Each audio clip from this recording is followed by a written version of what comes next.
प्रश्न है 60 किमी यानी किलोमीटर प्रति घंटा की चाल से चलती हुई 400 मीटर लंबी एक रेलगाड़ी 600 मीटर लंबे प्लेटफॉर्म को कितने समय में पार करेगी।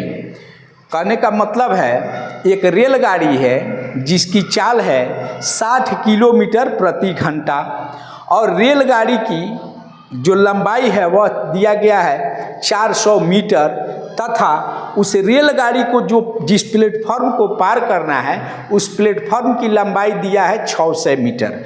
तो यहाँ हम सबसे पहले क्या करेंगे कि रेलगाड़ी की चाल को मीटर प्रति सेकंड में बदल देंगे, अथवा इसका दूसरा विकल्प है कि जो रेलगाड़ी की लंबाई है प्लेटफॉर्म की लंबाई है उसको किलोमीटर में बदल देंगे, क्योंकि दोनों का एक ही इकाई में रहना जरूरी है। नहीं तो अब क्या करेंगे हम यहाँ हल देखिए इसका। रेलगाड़ी की चाल, रेलगाड़ी की चाल यह है 60 किमी यानी किलोमीटर प्रति घंटा।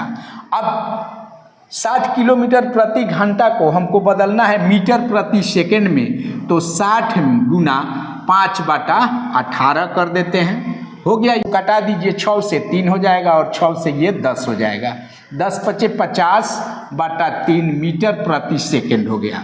50/3 मीटर प्रति सेकंड। रेलगाड़ी की चाल हम बदल दिए 60 किलोमीटर प्रति घंटा को किस में, मीटर प्रति सेकंड में। अब कह रहा है कि 600 मीटर लंबे प्लेटफॉर्म को, तो यह जो प्लेटफॉर्म है यहाँ से ध्यान दीजिएगा, यहाँ से और यहाँ तक यानी यहाँ से यहाँ तक यह 600 मीटर लंबे प्लेटफॉर्म को कह रहा है कि 400 मीटर लंबी रेलगाड़ी को पार करने में कितना समय लगेगा। तो इसको खूब गौर से समझिएगा, क्योंकि ऐसे प्रश्न में बराबर आप कहीं ना कहीं कंफ्यूज करते हैं और ये कंपटीशन में भी पूछा जाता है, लेकिन इसको समझ में नहीं आता है बच्चे को कि इसको कैसे बनाए। तो यहाँ रेलगाड़ी जब इस प्लेटफॉर्म को पार करेगी, इसका मतलब अभी ध्यान दीजिए कि प्लेटफॉर्म की लंबाई यहाँ से शुरू है और रेलगाड़ी का इंजन यहाँ है, ठीक है। अब इस 600 मीटर लंबे प्लेटफॉर्म को पार करने के लिए इसका इंजन जो है, इंजन बहुत प्लेटफॉर्म से आगे जाएगा, यानी इसका जो पिछला भाग है यह जो है प्लेटफॉर्म के इस कॉर्नर पे आ जाएगा। बात समझ रहे हैं। यह रेलगाड़ी जो 400 मीटर लंबी है यह प्लेटफॉर्म को तभी पार कर पाएगा जब इसका पिछला भाग यानी पिछला जो डब्बा होता है यह प्लेटफॉर्म के यहाँ आ जाएगा और इसका अगला भाग यहाँ आ जाएगा। अब इंजन यहाँ आ गया, ठीक है, इंजन यहाँ आ गया, तब ये रेलगाड़ी जो है अब समझिए कि ये पार कर गई। तो इसका मतलब है रेलगाड़ी को जो दूरी तय करना होगा तो ये 400 मीटर और ये 600 मीटर यानी 1000 मीटर दूरी हो जाएगी। कुल दूरी कितना हो जाएगा, यहाँ से यहाँ तक दूरी तो ये हो गया। रेलगाड़ी को यहाँ से यहाँ तक दूरी पार करना होगा, यानी इसका पिछला भाग यहाँ आकर इससे निकलेगा नहीं, तो रेलगाड़ी को जो कुल दूरी तय करना होगा वह हो जाएगा यह 400 और यह 600 यानी 1000 मीटर। रेलगाड़ी 1000 मीटर की दूरी तय करेगा, तब जो है इस प्लेटफॉर्म को वह पार कर पाएगा। तो अब यहाँ देख लीजिए, रेलगाड़ी की चाल हमको दे दिया गया है, हम निकाल लिए हैं। रेलगाड़ी की चाल 50/3 मीटर प्रति सेकंड मालूम हो गया। अब लिखेंगे कुल दूरी, यानी जिसे रेलगाड़ी तय करेगी कुल दूरी।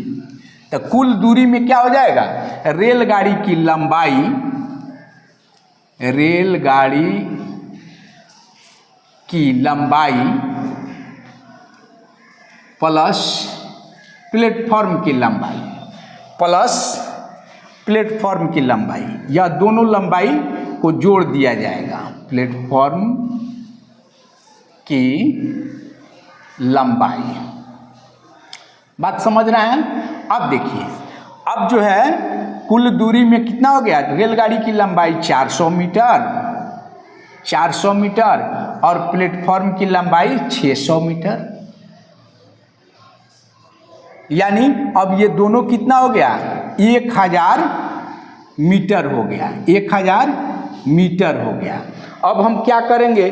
अब कुल दूरी 1000 मीटर हो गया, आज चाल हमको मालूम हो गया, तो चूंकि हम क्या जानते हैं, समय बराबर समय इक्वल दूरी बटा चाल, तो दूरी हो गया 1000 बटा चाल हो गया 50/3।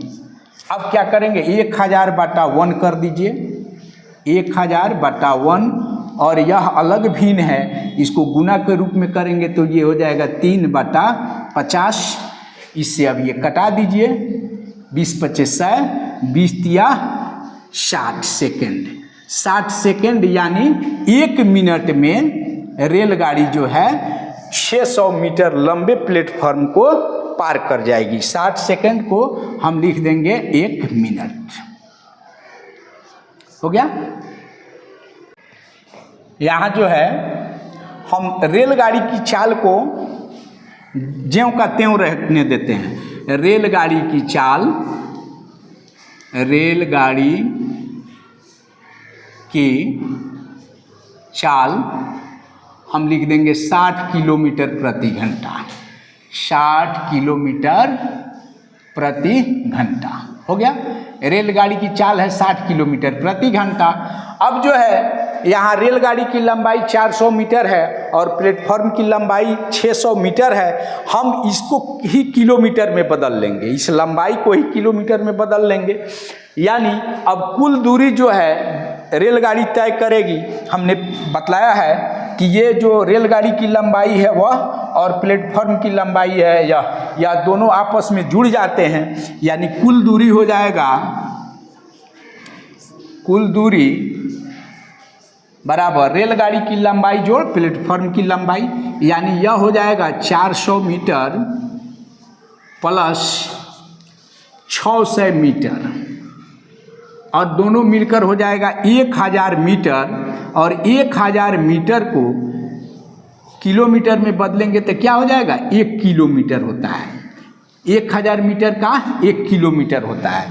अब रेलगाड़ी की चाल 60 किलोमीटर प्रति घंटा और कुल दूरी जिसे रेलगाड़ी को तय करना है 1000 मीटर यानी 1 किलोमीटर।